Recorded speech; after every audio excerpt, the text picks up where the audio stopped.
Hello everyone, a very warm welcome to civils prep. इस video में हम शुरू करने जा रहे हैं हमारी क्लास 7 की न्यू एनसीईआरटी के 6 चैप्टर को। This is based upon the age of reorganisation. हमने ऑलरेडी लास्ट चैप्टर में मौर्यन एम्पायर के बारे में देखा था। उससे पहले हमने Magadha empire and then Nanda empire, उसको धनानंद को मार के यहाँ पे चंद्रगुप्त मौर्य ने मौर्यन एम्पायर को एस्टैब्लिश करा था। और चंद्रगुप्त मौर्य ही ग्रैंडसन यहाँ पे अशोका थे। Ashoka one of the most important ruler थे हमारे मौर्यन एम्पायर के टाइम पे। और अशोका के जो सक्सेसर्स थे वो इतने ज्यादा स्ट्रांग नहीं थे अशोका की तरह कि वो अपने एम्पायर को सेटअप करके रख सके। इसीलिए इसके बाद अशोका के बाद इस एम्पायर का डिसइंटीग्रेशन देखने को मिलता है, जिसकी वजह से मौर्यन एम्पायर बहुत टाइम तक नहीं रह सका था। After about half a century ही यहाँ पे मौर्यन एम्पायर का डिसइंटीग्रेशन देखने को मिला और इसी से हमारी शुरू होती है द एज ऑफ रीऑर्गेनाइजेशन, जिसके बारे में हम इस चैप्टर में देखने वाले हैं। तो अशोका की अगर बात करें तो अशोका के बाद से यहाँ पे बहुत ज्यादा हमें अच्छे जो पावरफुल रूलर्स है वो नहीं देखने को मिलते इन द मौर्यन एम्पायर। और माना जाता है कि in about 185 BC Pushyamitra Shunga ने द लास्ट मौर्यन किंग को मार दिया और शुंग डायनेस्टी एस्टैब्लिश करी। तो वहां पे उस रीजन में शुंग डायनेस्टी एस्टैब्लिश हुई। ये तो था हमारा मगध के आसपास वाला रीजन। हमारे इंडियन सबकॉन्टिनेंट की बात करें तो नॉर्थ वेस्ट रीजन में भी कुछ चेंजेस देखने को मिले थे। नॉर्थ वेस्ट रीजन में हमने सबसे पहले देखा था कि अलेक्जेंडर के बारे में हमने लास्ट चैप्टर में पढ़ा था कि अलेक्जेंडर ने जो यहाँ पे पोरस के साथ अपना युद्ध करा था, जिसमें पोरस डिफीट हो गया था। लेकिन पोरस की जो लड़ने की क्षमता है उसको देखते हुए अलेक्जेंडर ने पोरस को उसकी किंगडम वापस कर दी थी। लेकिन वहां के आसपास के एरियाज को भी अलेक्जेंडर ने डिफीट कर दिया था और वहां पे अपने सत्रप्स एम्प्लॉय करे थे। सत्रप हमने लास्ट चैप्टर में देखा था। सत्रप्स वर द गवर्नर्स जो उन एरियाज में जो एरियाज हमारे अलेक्जेंडर ने जीते थे उन एरियाज में अपॉइंट करे थे अपने बिहाफ पे रूल करने के लिए। So they were known as the satrap और इस पीरियड को बोला जाता है यहाँ पे the period of reign of reorganisation. अब ये सत्रप्सी बाद में यहाँ पे इंडो ग्रीक्स कहलाते हैं। इसके बाद यहाँ पे इस टाइम पीरियड में ये शाकाज आए थे, यहाँ पे कुशानाज ने रूल करा था। तो ये हमारा मैप बहुत अच्छा दिया गया है। अगर आपके मेंस में पोस्ट मौर्यन पीरियड के बारे में कुछ भी लिखने को आता है तो आप ये मैप बना सकते हैं। आप दिखा सकते हैं कि साउथ में चेल चोर पांड्यास जो है वो रूल कर रहे थे, यहाँ पे छेडीज रूल कर रहे थे, यहाँ पे सातवांस रूल कर रहे थे in the southern India. Eastern part में we had the Shungas Shakyas in the western part of the subcontinent. तो ये आप मैप यहाँ पे बना सकते हैं। तो ऐसी इंफॉर्मेशन आपको आपके एनसीईआरटीज में ही मिल सकती है। एनसीईआरटी में ही इतने अच्छे अच्छे डायग्राम्स मिल सकते हैं। तो ये चीजें दिखाती हैं हमारी एनसीईआरटीज की इंपॉर्टेंस।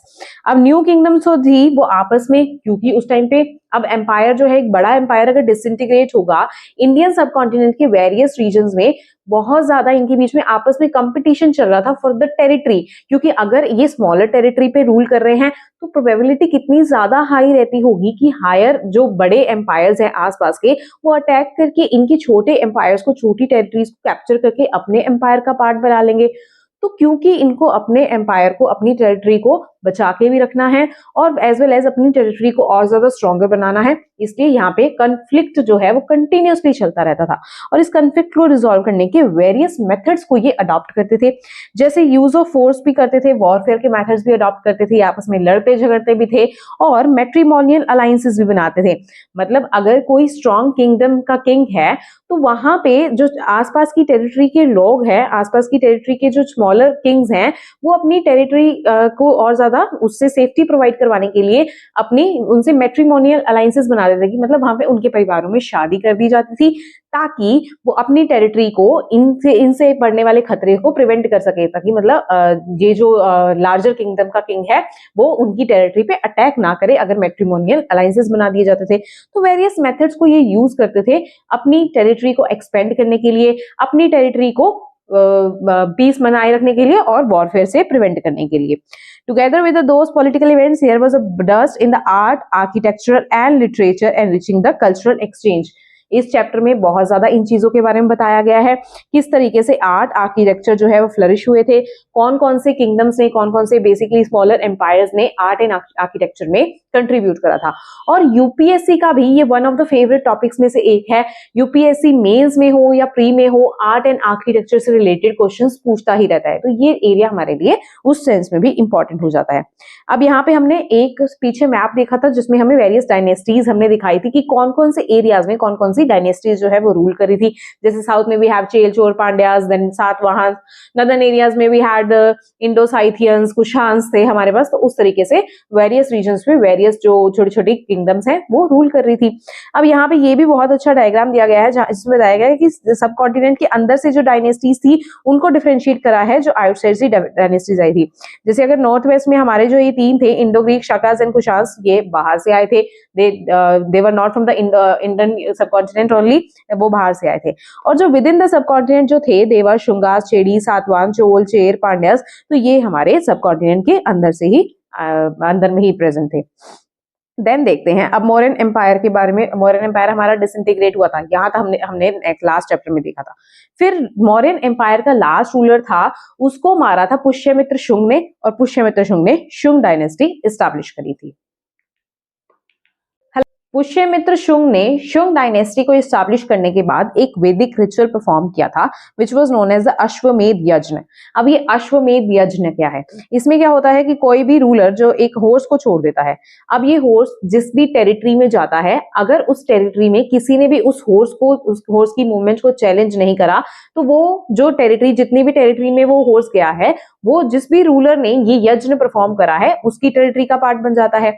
और अगर चैलेंज करा है तो मतलब उसने उस रूलर की जो टेरिटोरियल एक्सपेंशन है उसको चैलेंज करा है।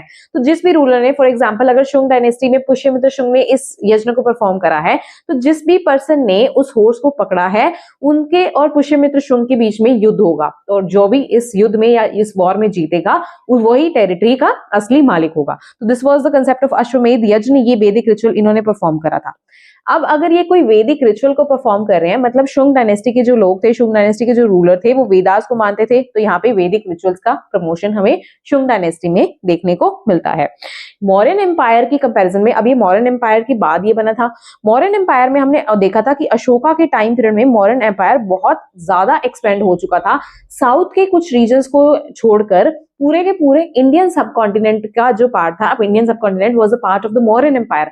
तो लेकिन शुंग डायनेस्टी जो है ये इतना बड़ा टेरिटोरियल एरिया कवर नहीं करती थी। मौर्यन डायनेस्टी के कंपैरिजन में इसका टेरिटोरियल एक्सपेंशन कम था, लेकिन फिर भी ये बाहर के जो आसपास के जो इन्वेडर्स है उनको अपने आप से बचा के रखते थे। ग्रीक्स के साथ ये फ्रेंडली रिलेशंस बना के रखते थे ताकि इनका जो डायनेस्टी है वो ज्यादा लंबे समय तक टिक सके, और यही हुआ, ये जो डायनेस्टी है वो अच्छी तरह से लंबे समय तक टिकी थी। इसके अलावा यहाँ पे मैंने आपको बता दिया कि वैदिक रिचुअल्स यहाँ पे रिवाइव हुए थे, वैदिक प्रैक्टिसेस जो है वो यहाँ पे रिवाइव हुई थी, लेकिन फिर भी इन्होंने अदर स्कूल्स ऑफ थॉट्स को भी यहाँ पे मिटने नहीं दिया था। The other schools of thoughts also flourished during this period of the time. और यहाँ पे जो मेजर प्रेफर्ड लैंग्वेज थी यहाँ पे फिलोसॉफिकल और लिटरेरी वर्क्स की, वो संस्कृत थी। अब क्योंकि ऑब्वियसली आप इसको इस चीज से लिंक कर सकते हैं कि वैदिक रिचुअल्स ये परफॉर्म कर रहे हैं, तो संस्कृत का प्रमोशन भी इन्होंने किसी ना किसी तरीके से करा होगा। और शुंग डायनेस्टी के टाइम पीरियड में ही जो पाणिनि ने योग सूत्रास जो है यहाँ पे कंपाइल करे थे। तो आपको सबसे पहले तो ये पता होना चाहिए कि जो पाणिनि नहीं, पतंजलि ने कंपाइल करे थे योग सूत्रास, और किसके टाइम पीरियड में? शुंग डायनेस्टी के टाइम पीरियड में। शुंग डायनेस्टी ने पैट्रोनाइज करा था लिटरेचर, आर्ट एंड आर्किटेक्चर, जिसका बहुत अच्छा एग्जांपल है बरहुत स्तूपा। ये बहुत ज्यादा इंपॉर्टेंट है। अगर आपको आर्ट एंड ये जो मेंस में भी क्वेश्चंस आते हैं, मेंस में अगर एंशिएंट हिस्ट्री, मेडाइवल हिस्ट्री से क्वेश्चंस आते हैं, तो जनरली आर्ट एंड आर्किटेक्चर से ज्यादा क्वेश्चंस आते हैं। तो अगर आपको पूछ लिया जाए शुंग डायनेस्टी से रिलेटेड आर्ट वर्क्स, तो उसमें आपको एग्जाम्पल्स अगर आप लिखते हैं तो आपके बहुत अच्छे मार्क्स आते हैं। तो शुंग डायनेस्टी ने पैट्रोनाइज करा था लिटरेरी वर्क्स को, आर्ट वर्क्स को, जिसका बहुत अच्छा एग्जाम्पल है बरहुत स्तूपा, जो आज के टाइम पे मध्य प्रदेश में प्रेजेंट है। एंड ये ब्यूटीफुल एग्जांपल है ऑफ द शुंग आर्ट। और प्रोबेबली इसको अशोका ने बिल्ड करा था, लेकिन शुंग डायनेस्टी के टाइम पे इसको और ज्यादा ब्यूटीफाई कर दिया गया था। इसकी रेलिंग्स बना दी गई थी, रिलीव्स बना दिए गए थे, और इन रेलिंग्स एंड रिलीव्स में बुद्धा की स्टोरीज जो है वो एनग्रेव करी गई थी। तो यहाँ पे ये दिखाई गई है, ये रेलिंग्स एंड रिलीव्स, यहाँ पे इनकी बुद्धा की स्टोरीज लिखी गई है, और ये कंसिडर किया जाता है as one of the earliest art forms जो बुद्धिज्म बुद्धिज्म से रिलेटेड था। तो यहाँ पे दिखाई गई है रेलिंग्स ऑफ द बृहद स्तूपा, और यहाँ पे रेलिंग्स के ऊपर लक्ष्मी जी जो है वो भी एनग्रेव करी गई है। तो ये कॉम्बिनेशन दिखाता है कि उस टाइम पे बुद्धिज्म भी प्रमोट हो रही थी एज वेल एज यहाँ पे वैदिक रिचुअल्स, क्योंकि ये प्रमोट कर रहे थे तो ये हमारे हिंदू जो डीटीज हैं उनको भी कहीं ना कहीं इनके आर्ट वर्क में देखने को मिलते हैं। फिर यहाँ पे बहुत सारी इमेजेस दी गई हैं, इन इमेजेस को भी एज एन एग्जांपल आप अपने मेंस में यूज कर सकते हैं, जैसा pillar with the Greek warrior, male figure, women with the child, women with the fan, a vase, a female figure with the ornaments, terracotta, royal family, bronze bangles covered with the layer of gold, comb of ivory। तो ये सारे examples की तरह आप use कर सकते हैं। Beads of the necklace, तो यहाँ पे ये दी गई है बीड्स ऑफ द नेकलेस, ये आइवरी कॉम्ब है। तो ये सारे एज एन एग्जांपल आप यूज कर सकते हैं कि किस तरह का आर्ट फॉर्म जो है वो शुंग टाइम पीरियड में चलता था, शुंग डायनेस्टी के टाइम पीरियड में चलता था। तो ये इंफॉर्मेशन थी हमारी शुंग डायनेस्टी से रिलेटेड। नेक्स्ट डायनेस्टी है हमारी द सातवांस, जिनको कॉमनली आंध्रास भी बोला जाता है क्योंकि आंध्रा के रीजन में ये जो है फ्लरिश हुई थी। The Shungas seem to have waged wars with many of the neighbouring regions, जिसमें सातवांस भी आता है। सातवांस में हमारा साउथ का डेक्कन वाला जो रीजन है वो जनरली कंसिडर किया जाता है कि ये सातवांस जो है वो रूल करते थे।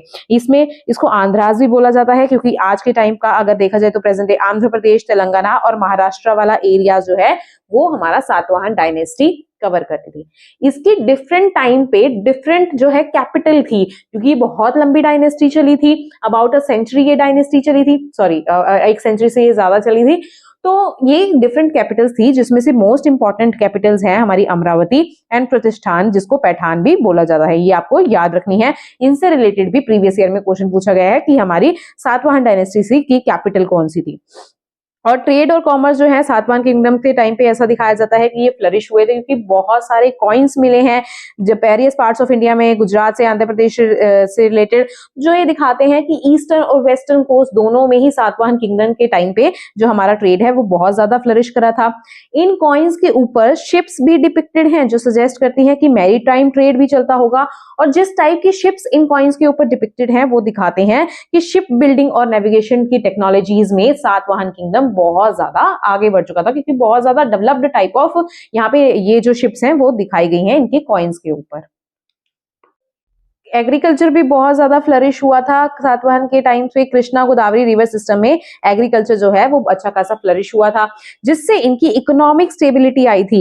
इकोनॉमिक स्टेबिलिटी आई थी और इनका आसपास के एरियाज में क्योंकि कॉइन्स मिलते हैं तो ये दिखाते हैं इनका ट्रेड नेटवर्क भी बहुत ज्यादा था। इनका ट्रेड नेटवर्क रोमन एम्पायर तक चलता था, क्योंकि वहां पे भी इनके कॉइन्स मिले हैं। और अगर एक्सचेंज ऑफ गुड्स की बात करें तो ये स्पाइसेस वहां पे देते थे, टेक्सटाइल, सैंडलवुड और लग्जरी आइटम्स जैसे गोल्ड प्लेटेड पर्ल्स और आइवरी वगैरह सातवाहन किंगडम से रोमन एम्पायर या different parts of the various continents में ये जाते थे, स्पेशली सेंट्रल एशिया में जाते थे। इसके अलावा अगर इंपोर्टेड गुड्स की बात करें कि वहां से ये क्या क्या इंपोर्ट करते थे, तो ये थे ग्लास और परफ्यूम्ड ऑर्नामेंट्स। तो ये जो आइटम्स हैं ये इंपोर्ट करी जाती थी। और इनके जो टोल्स एंड टैक्सेस है, इसकी वजह से इस किंगडम को बहुत ज्यादा रेवेन्यू जनरेट होता था। मतलब इकोनॉमिकली बहुत ज्यादा प्रोस्पेरस थी सातवाहन किंगडम। अब इकोनॉमिक प्रोस्पेरिटी अगर अच्छी है, एग्रीकल्चर अच्छा है, तो इनके पास फूड स्टोरेज भी अच्छा होगा। तो अगर economic prosperity as well as अगर इनकी एग्रीकल्चर प्रोडक्टिविटी अच्छी है, तो ये इस वजह से अपने आर्ट, आर्किटेक्चर और लिटरेचर में ध्यान दे सके थे। इसीलिए यहाँ पे ये भी अच्छा खासा देखने को मिलता है। तो इसका बहुत अच्छा एग्जांपल है हमारे नानेघाट केव्स, ये पुणे के पास प्रेजेंट है। ये एक मेजर ट्रेड रूट था और ये मेजरली यूज करा जाता था for the collection of tolls and taxes, और जो ट्रेडर्स आते थे उनके लिए रेस्टिंग प्लेस की तरह भी यूज होता था। तो इसका नाम आपको याद रखना है, that was the Naneghat caves near Pune. ये कहाँ किसकी एक साइट थी? It was a site of the Satavahana kingdom. Satavahana kingdoms में ट्रेड की तरह इसको यूज किया जाता था। फिर नेक्स्ट टॉपिक है लाइफ अंडर द सातवाहन, किस तरीके की लाइफ यहाँ पे जी जाती थी। तो जो प्रिंस थे उनके नाम अपनी मदर के नेम्स पे होते थे। जैसे एग्जांपल दिया जाता है गौतमीपुत्र सातकर्णी। तो अगर आपको फीचर्स लिखने को आ जाए अबाउट द सातवाहन किंगडम, तो आपको ये फीचर बहुत प्रोमिनेंट फीचर है, ये आपको जरूर मेंशन करना है। या प्रीलिम्स में अगर क्वेश्चन आ जाए कि कौन सी डायनेस्टी के किंग्स जो होते थे उनके नाम अपनी मदर के नेम पे होते थे, तो it was Satavahana kingdom. Gautamiputra Satakarni जिनकी मदर का नेम था गौतमी बालश्री, ये बहुत ज्यादा एम्पावर्ड वुमेन थी, उसका भी हम एग्जांपल देखेंगे। ये पावरफुल क्वीन थी जिन्होंने बुद्धिस्ट मॉन्क्स को डोनेट करा था और इंपॉर्टेंट इंस्क्रिप्शन भी लिखा था जो कि नासिक में है, और ये दिखाता है कि ये गौतमीपुत्र बालश्री का कितना ज्यादा इन्फ्लुएंस था इन द सातवाहन किंगडम। तो ये नासिक इंस्क्रिप्शन भी बहुत इंपॉर्टेंट है, ये सातवाहन किंगडम से रिलेटेड है, ये हमारे गौतमीपुत्र बालश्री से रिलेटेड है। Another set of inscription was found in the Naneghat caves. तो नानेघाट केव्स में भी इंस्क्रिप्शंस पाए जाते हैं जो फोकस करता है on the Satavahana window queen, जिसने बहुत सारे वैदिक रिचुअल्स को परफॉर्म करा था, इंक्लूडिंग द अश्वमेध यज्ञ। इंस्क्रिप्शंस जो है वो वैदिक गॉड्स को भी मेंशन करता है, जैसे इंद्र, चंद्र, सूर्य, ये वैदिक गॉड्स हैं, तो नानेघाट इंस्क्रिप्शन इसको भी मेंशन करता है। इसके अलावा हमें क्वीन का जो डोनेट इन्होंने चीजें करी थी उसके बारे में भी इस नानेघाट केव की इंस्क्रिप्शन में बताया गया है, जैसे इस क्वीन ने land, cow, horses, elephant, silver coins और अदर आइटम्स जो है वो प्रिस्ट, गेस्ट वर्क्स और स्कॉलर्स और मॉन्क्स को दे दिए थे। तो हमने अभी तक क्या देखा सातवाहन किंगडम्स में, फीचर्स की अगर बात करें कि इनके जो नाम होते थे वो अपनी मदर के नेम पे रिलेटेड होते थे, किंग्स के जो नाम होते थे जैसे गौतमीपुत्र सातकर्णी। इसके अलावा जो यहाँ पे नासिक का इंस्क्रिप्शन है वो भी बहुत इंपॉर्टेंट है, वो गौतमीपुत्र सातकर्णी से रिलेटेड है, सॉरी गौतमी बालश्री से रिलेटेड है। इसके अलावा नानेघाट केव के अंदर भी इंस्क्रिप्शन था जो वैदिक रिचुअल्स के बारे में बताता है, जो एक विडो वुमेन ने करे थे, विडो क्वीन ने करे थे, और किन किन को करे थे, किस किस टाइप का जो इन्होंने जो दान है वो करे थे, वो बताता है। इसके अलावा नेक्स्ट हमें मिलता है ब्राह्मणी स्क्रिप्ट में इंस्क्रिप्शन भी बताता है जो फ्यू न्यूमरल्स के बारे में बताता है, जो आज के टाइम पे हम नंबर्स यूज करते हैं उनसे सिमिलैरिटी रखता है। ये न्यूमरल्स यहाँ पे मेंशन्ड है और उनकी सिमिलैरिटी भी यहाँ पे दिखाई गई है। तो ये भी वन ऑफ द फीचर्स है कि ब्राह्मणी स्क्रिप्ट में फ्यू सिमिलर न्यूमरल्स मिलते हैं जो हम आज के टाइम पे यूज करते हैं, और ये भी सातवाहन किंगडम से रिलेटेड ही हमें मिलते हैं। तो सातवाहन किंगडम का वन ऑफ द फीचर ये भी है।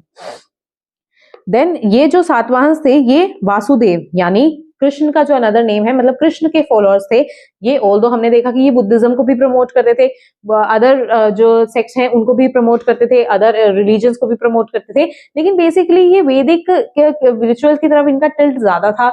ये वासुदेव को के अच्छे फॉलोअर्स थे और इन्होंने अदर स्कूल्स ऑफ थॉट को भी पैट्रोनाइज करा, और ये ग्रांट करते थे often tax free agriculture land to Vedic scholar, Jain, Buddhist Monks.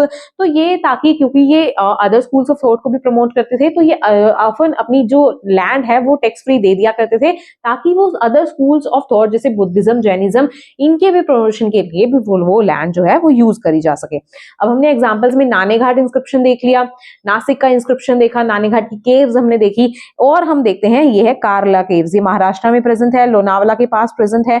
ये भी सातवाहन ने इनको कंट्रीब्यूट करा था, ये इसी से रिलेटेड एग्जाम्पल है। ये बुद्धिस्ट मॉन्क्स के लिए बनाई गई थी कारला केव्स, तो ये भी इंपॉर्टेंट एग्जाम्पल है। इसके अलावा यहाँ पे बताई गई है यक्ष, ये एक डीटी है, ये मिली है पित्तलखोड़ा केव्स। तो पित्तलखोड़ा केव्स हमारे महाराष्ट्र में प्रेजेंट है, ये सातवाहन पीरियड में इसको भी कार्व किया गया था। तो एग्जांपल्स में आप इसको भी याद रख सकते हैं क्योंकि ये हमारी एनसीईआरटी में मेंशन है, तो यूपीएससी इसको पूछ सकता है। हमें बाकी एग्जांपल्स तो फिर भी याद रहते हैं, जैसे ये कारला केव्स कहीं ना कहीं सुना होता है, देन नानेघाट केव्स कहीं ना कहीं सुना होता है, लेकिन ये थोड़ा सा रेयर मुझे लगा जो यहाँ पे मेंशन है, तो ये भी आपको याद रखना है। ये पित्तलखोड़ा केव्स, इसमें एक जो यक्ष है इसके हाथ में इंस्क्रिप्शन मिलता है, और वो इंस्क्रिप्शन एक नाम मेंशन करता है, दैट इज कान्हा दास, एक गोल्डस्मिथ जिसको नाम क्या है कान्हा सेना हिरम करेना काटा। तो ये मतलब बताता है कि इस गोल्डस्मिथ ने इस यक्ष की मूर्ति को बनाया है। तो इसका ये इंस्क्रिप्शन से हमें ये इंफॉर्मेशन पता चलती है, इस इंफॉर्मेशन को भी आपको याद रखना है। 3rd सेंचुरी बीसीई में सातवाहन किंगवायर का फ्रेगमेंटेशन देखने को मिलता है in the smaller independent kingdoms.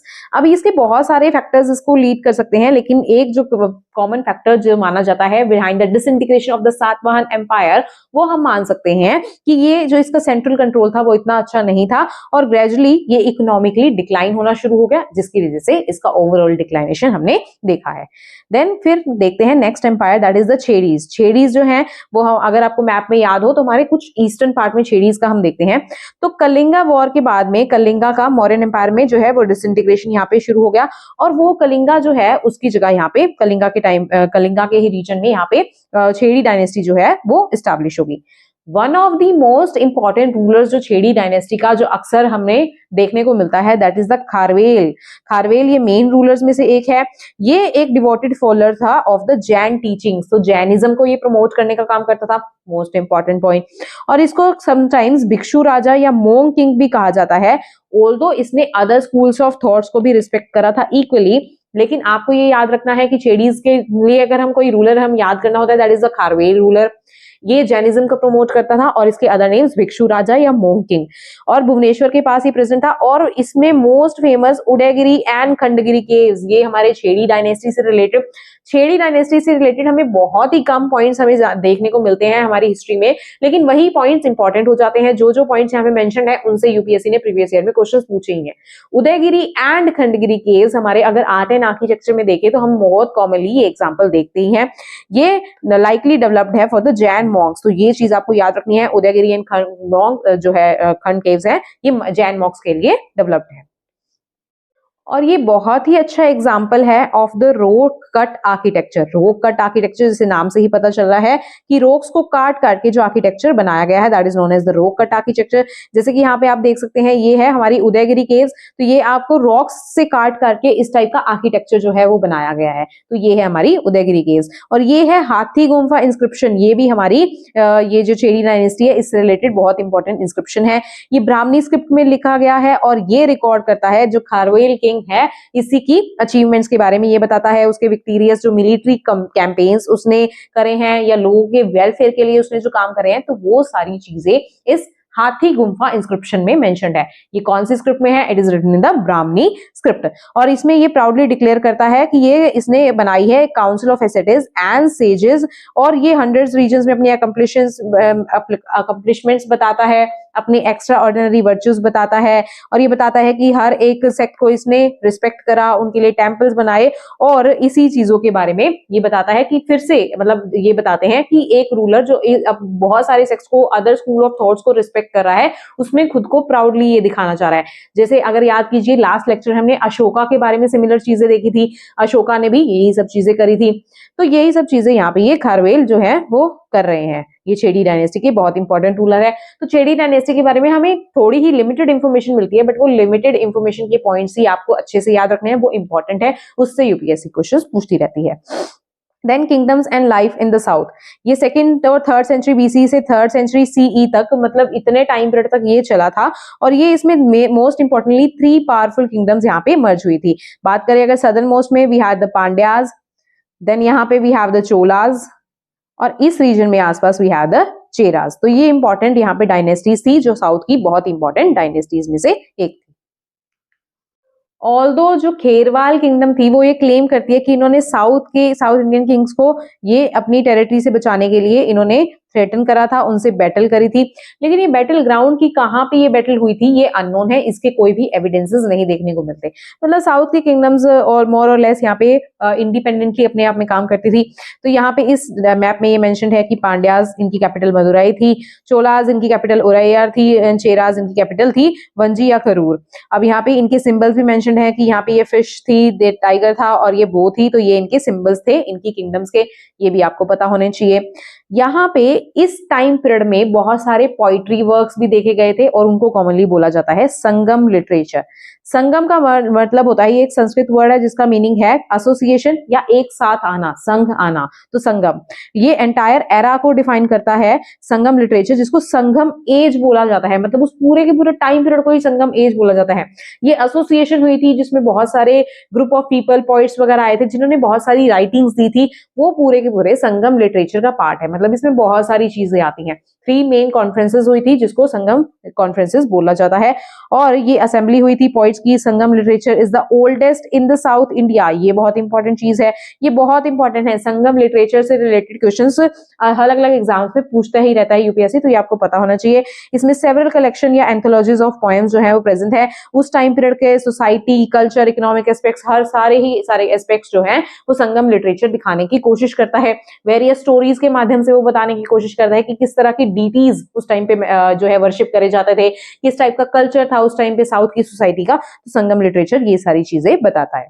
फिर एक एक करके इन स्मॉलर किंगडम्स के बारे में पढ़ते हैं। फर्स्ट द चोलास, ये the Sangam refer to 3 crown kings, जिसमें 3 क्राउन किंग्स जिसमें चोलास, चेराज एंड पांड्यास थे, जो अभी हमने मैप में देखे।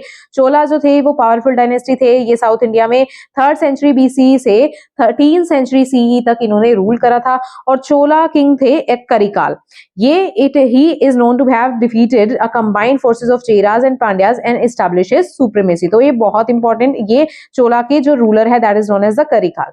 करिकाल के बारे में और भी चीजें हम देखते हैं। Karikala undertook many projects for the benefit of the people, जिसमें मोस्ट इंपॉर्टेंट जो प्रोजेक्ट, अब क्योंकि एनसीईआरटी में मेंशन है तो इंपॉर्टेंट तो ये अपने आप ही हो जाता है, that is known as the Kallanai या ग्रैंड एनीकट। ये एक वाटर डाइवर्जन सिस्टम है जो जियोग्राफिकली एक स्ट्रेटेजिक पॉइंट पे लोकेटेड है, जो है श्रीरंगम आइलैंड। तो श्रीरंगम आइलैंड से जस्ट डाउनस्ट्रीम ये जो हमारा वाटर कलेक्टिंग सिस्टम है, दैट इज कलनाई या ग्रैंड एनीकट, ये प्रेजेंट है। और ये हेल्प करता है कि वाटर को ये कावेरी से सेंट्रल या southern parts of the Kaveri delta में डाइवर्स कर दे, वहां पे इसको मूव करा दे। और इसी की वजह से यहाँ पे कल्टीवेशन का एरिया जो है वो बढ़ गया, कल्टीवेशन अच्छे से होने लगी, इसीलिए इस रीजन को rice bowl of the south बोला जाता है। ये बहुत ही इंपॉर्टेंट इंफॉर्मेशन है क्योंकि ये आज भी it is still in use, और तमिल में ये बहुत ज्यादा इंपॉर्टेंट रोल प्ले करता है इरिगेशन की वजह से, और वहां की एग्रीकल्चर को भी ये आज भी सपोर्ट करता है। तो ये कौन से रूलर ने बनाया था वो इंपॉर्टेंट है, करिकाल नहीं, कौन सा ये water complex water diversion system है, दैट इज कलिनाई या ग्रैंड एनीकट सिस्टम है। तो ये इंपॉर्टेंट रूलर हो जाएगा, कौन से एम्पायर से ये रिलेटेड था, ये चोला से रिलेटेड था, ये इंफॉर्मेशन भी इंपॉर्टेंट हो जाती है। तो कुछ एक पॉइंट फॉर्म में आप इन चीजों को याद रखिए, आपको पॉइंट्स याद होने चाहिए कि चोला से रिलेटेड किंग था करिकाल, उसने क्या बनाया था, वो आज के टाइम पे भी इंपॉर्टेंट किस लिए है, वो तमिलनाडु में प्रेजेंट है, उसको rice ball of south India, sorry rice ball of the south बोला जाता है। तो ये सारी इंपॉर्टेंट पॉइंटर्स आपको याद होने चाहिए। फिर बहुत ही इंपॉर्टेंट संगम लिटरेचर का एक यहाँ पे मेंशन है, that is Silappatikaram the tale of the anklet. तो ये स्टोरी फॉर्म में मेंशन है, इसमें इंपॉर्टेंट चीजें मैं आपको बताती हूँ। शिल्पादिकरम में सबसे पहले कनगी की स्टोरी मेंशन है। कनगी ये चोला कैपिटल से ये बिलोंग करती थी, चोला कैपिटल जो सिटी ऑफ पुहार में है, जो आज के टाइम पे कावेरी पट्टनम से रिलेट करी जाती है कि सिटी ऑफ पुहार जो उस टाइम पे चोला कैपिटल की किसी टाइम पे कैपिटल होती थी, तो वहां पे उसको आज के टाइम पे कावेरी पट्टनम की सिटी माना जाता है। और ये इसी में ही इस स्टोरी में बेसिकली मदुरई जो पांड्याज की कैपिटल थी उसका भी मेंशन है, तो हमें पांड्याज के बारे में भी इसका मेंशन देखने को मिलता है। और ये कनगी आज भी तमिलनाडु वाले रीजन में इसको वर्शिप करा जाता है। तो इस स्टोरी के माध्यम से हमें पता चलता है कि ये तमिलनाडु और केरल के रीजन में इसको as a goddess, as a deity इसको वर्शिप करा जाता है। और ये जो स्टोरी है ये बताती है on the it is based on the principle of the justice and rulers धर्म ना टू प्रोटेक्ट इट, की एक रूलर का ये धर्म है to protect the justice system, कि ऐसे लॉ एंड ऑर्डर जो है वो मेंटेन करना। तो ये हमारी शिल्पादिकरम स्टोरी जो है वो कनगी से रिलेटेड है, ये संगम की वन ऑफ द स्टोरीज है। अब हमने देखा चोलाज के बारे में, नेक्स्ट जो किंगडम हम देखने जा रहे हैं दैट इज द चेराज। अब चेराज की बात करें, इसको केरल पुत्र भी बोला जाता है, मतलब सन ऑफ द केरल्स। ये रूल करा था on the western part of the Tamil Nadu और केरल वाले रीजन में। इसकी कैपिटल थी वंजी। वंजी जो आज के टाइम पे तमिलनाडु के करूर में प्रेजेंट है, वो वाला वंजी यहाँ पे इसकी कैपिटल हुआ करती थी हमारी चेरा किंगडम की।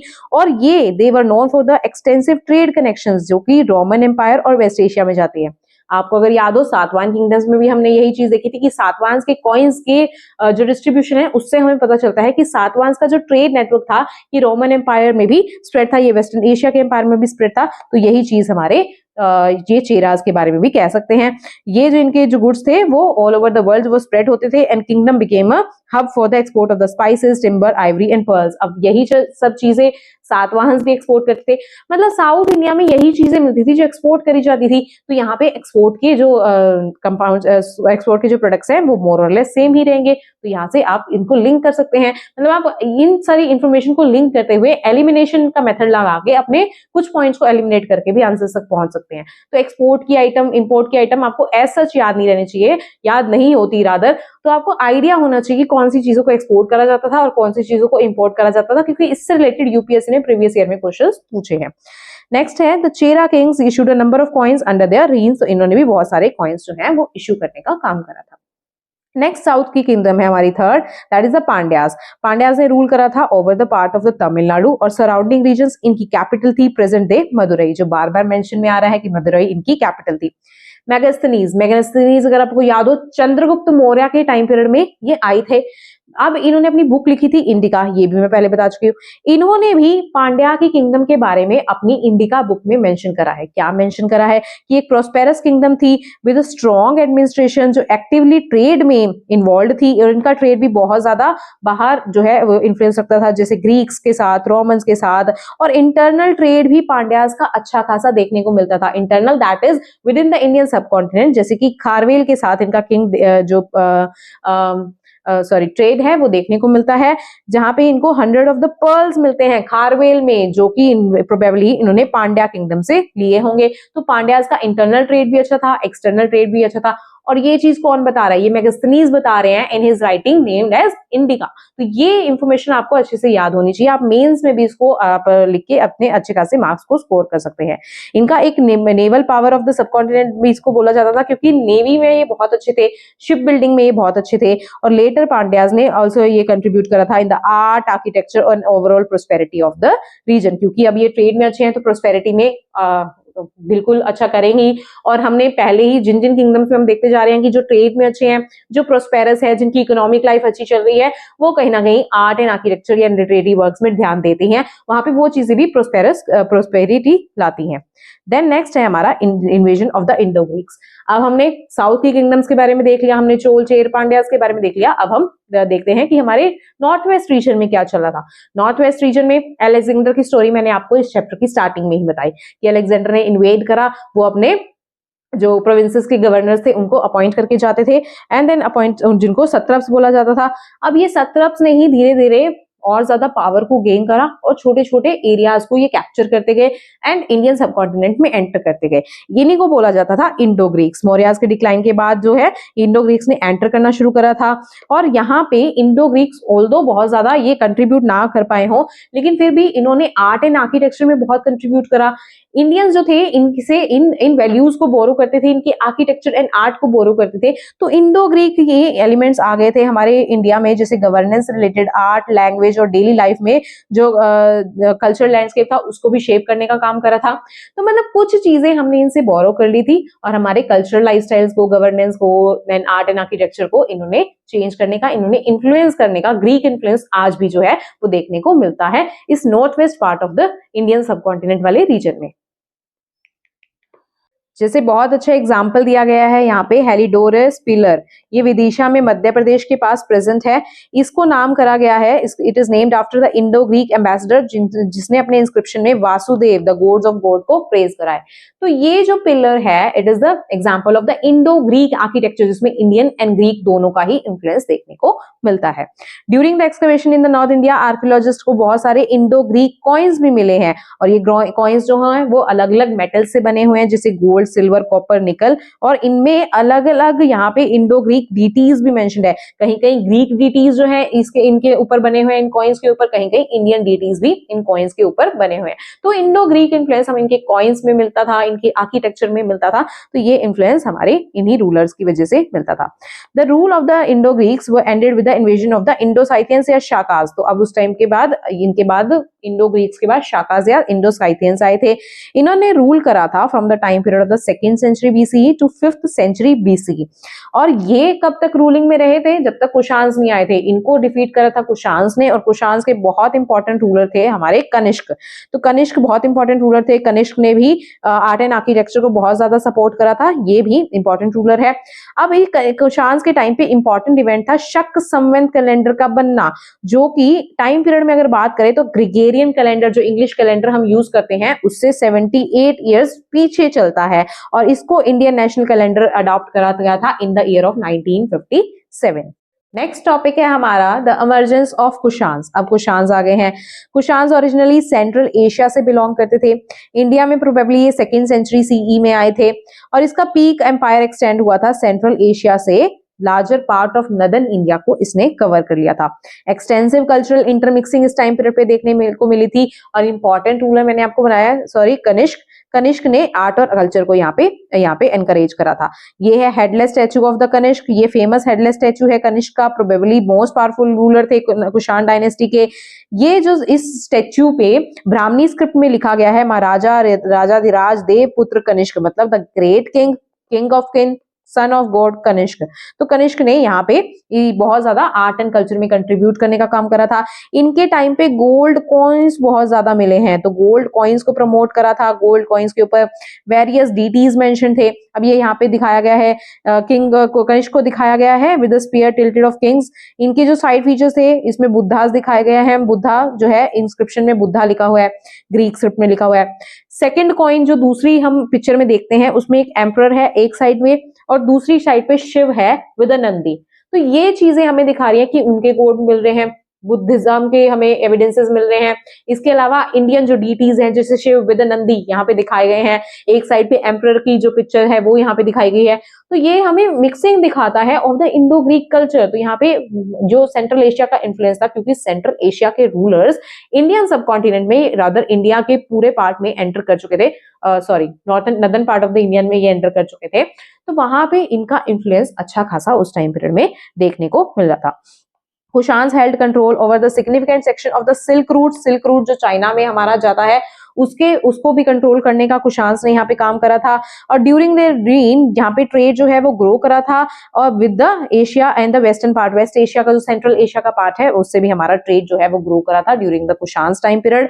और continuing the trend set by the Indo Greek rulers, Kushans ने आर्ट एंड आर्किटेक्चर में बहुत ज्यादा अपना इन्फ्लुएंस देखा था, जिसको हम दे सकते हैं गांधार और मथुरा स्कूल ऑफ आर्ट में। अभी हम इनके बीच में डिफरेंसेस भी देखेंगे।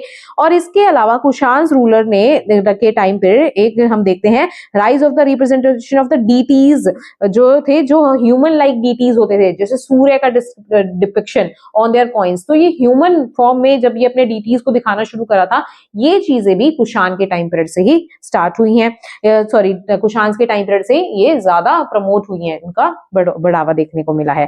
Laying the groundwork for the later temple architecture in the subcontinent. तो ये क्योंकि इन्होंने स्कल्पचर्स, पिलर्स, इन सारी चीजों में बहुत ज्यादा कंट्रीब्यूट करा था। अब इसी की वजह से हमारे जो बाद में जो टेम्पल आर्किटेक्चर बहुत ज्यादा प्रोस्पेरिटी जिसमें गेन हुई है, उसके लिए इन्होंने ग्राउंड वर्क करा था। अब जो दो स्कूल्स ऑफ थॉट हम देख रहे हैं, दो स्टाइल्स जो हम देख रहे हैं, that is a Gandhara style और मथुरा स्टाइल।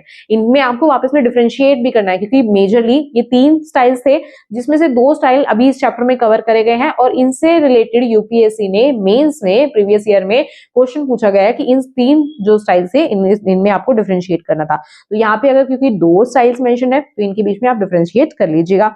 ये जो गांधार स्टाइल है ये हमारा वेस्टर्न रीजन में प्रेजेंट है, जैसे पंजाब का रीजन हो गया।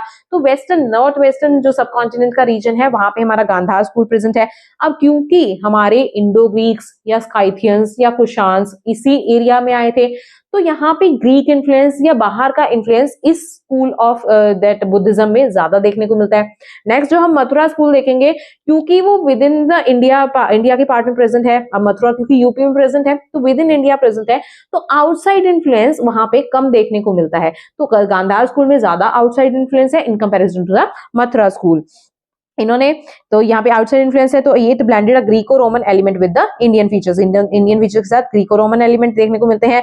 Most cultures and artifacts from this tradition were crafted in an intricate detail from grey black schist stone. तो किस मटेरियल का यहाँ पे यूज किया जाता था वो भी यहाँ पे मेंशन्ड है। तो मटेरियल जो है मथुरा स्कूल में डिफरेंट यूज किया जाता था, may be it was red sandstone, अभी हम कंफर्म करते हैं। तो ये दिखाया गया था head of the Bodhisattva. Bodhisattva क्या है? फ्यूचर बुद्धा को बोधिसत्व नाम दिया जाता था। तो ये चीज भी आपको याद रखनी है कि बोधिसत्व क्या है। तो गांधार स्कूल ऑफ आर्ट में इस तरह के बुद्धास के जो डिपिक्शन है वो किया जाता था। फिर नेक्स्ट देते हैं मथुरा स्कूल। मथुरा स्कूल ये डिस्टिंक्ट इंडियन स्टाइल का है, क्योंकि इंडिया के अंदर प्रेजेंट है। यहाँ पे outside influence, Greco Roman influence यहाँ पे कम देखने को मिलेगा।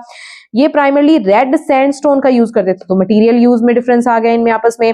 और the art form is known for this depiction of the Indian deities. Indian deities यहाँ पे ज्यादा डिपिक्ट करे जाते थे, जैसे कि कुबेर, लक्ष्मी, शिवा, बुद्ध, यक्षास, यक्षिणी, ये जनरली ये इस टाइप में दिखाए जाते थे। अब जैसे यहाँ पे इस फिगर में इनकी ये बुद्धा की मूछें दिखाई गई हैं, तो बिल्कुल इंडियन डिपिक्शन है ये। तो यहाँ पे मथुरा स्कूल में ये सब चीजें देखने को मिलती थी। Despite the political conflict and power struggle, इस जो पीरियड ने बहुत ज्यादा कल्चरल एक्सचेंज देखने को मिला है। ग्रीक्स आए तो ग्रीक इन्फ्लुएंस, रोमन्स आए तो रोमन इन्फ्लुएंस, इंडिया के आर्किटेक्चर, इंडिया की लाइफस्टाइल, लिटरेचर, हमारी गवर्नेंस के सिस्टम, बहुत सारी चीजों में इन्फ्लुएंस जो है इस टाइम पीरियड में देखने को मिला है। एसिमिलेशन देखने को मिला है, हमने उनके लाइफस्टाइल को अडॉप्ट करना शुरू कर दिया था। Styles interacted but with different dominance of the Indian themes, और इंडियन फैक्टर को भी हमने यहाँ पे लेके चला। और यहाँ पे संस्कृत लिटरेचर भी इस टाइम पीरियड में फ्लरिश हो रहा था। ये बहुत इंपॉर्टेंट पॉइंट है। आपको लगेगा कि क्योंकि बाहर का इन्फ्लुएंस हो रहा है तो संस्कृत यहाँ पे किस तरीके से प्रमोट होगी, लेकिन इस टाइम पीरियड में संस्कृत लिटरेचर जो है वो फ्लरिश हुआ था। And the composition of the major Indian text जैसे महाभारत और रामायण इसी टाइम पीरियड में देखने को मिला था। So this was all about this chapter. इस चैप्टर में ये बहुत ही इंपॉर्टेंट इन्फॉर्मेशन हमने देखी। यूपीएससी जो है आर्ट एंड आर्किटेक्चर से एंशिएंट और मेडाइवल हिस्ट्री के पॉइंट से बहुत सारे क्वेश्चंस पूछता है। प्रीलिम्स में ही नहीं, मेंस में भी बहुत क्वेश्चंस पूछे जाते हैं, इसलिए ये चैप्टर बहुत ज्यादा इंपॉर्टेंट था। Plus UPSC aspirants post modern वाले टाइम पीरियड को इग्नोर करके चले जाते हैं, बट इस चैप्टर से भी क्वेश्चंस पूछे जाते हैं, इसलिए आपको ये बिल्कुल इग्नोर नहीं करना चाहिए। एज वेल एज एनसीईआरटी में तो कितने अच्छे हमें मैप वर्क्स मिल जाते हैं, जैसे वो मैंने आपको मैप दिखाया था जिसमें आपके हमारे किंगडम्स जो है वो वेरियस प्लेसेस पे मेंशन थी। उस तरीके का मैप अगर आप अपने मेंस में बना के आते हैं तो आपको बहुत अच्छे मार्क्स मिल सकते हैं। तो इसलिए आपको ये एनसीईआरटी सीरीज जो है वो जरूर फॉलो करनी चाहिए अपने जो वेरियस कंसेप्ट्स हैं उनको स्ट्रॉन्ग बनाने के लिए। और इसी तरीके के और इंफॉर्मेटिव वीडियोस के लिए सिविल्स प्रेप चैनल को सब्सक्राइब कर लीजिए। Thank you so much, have a nice day.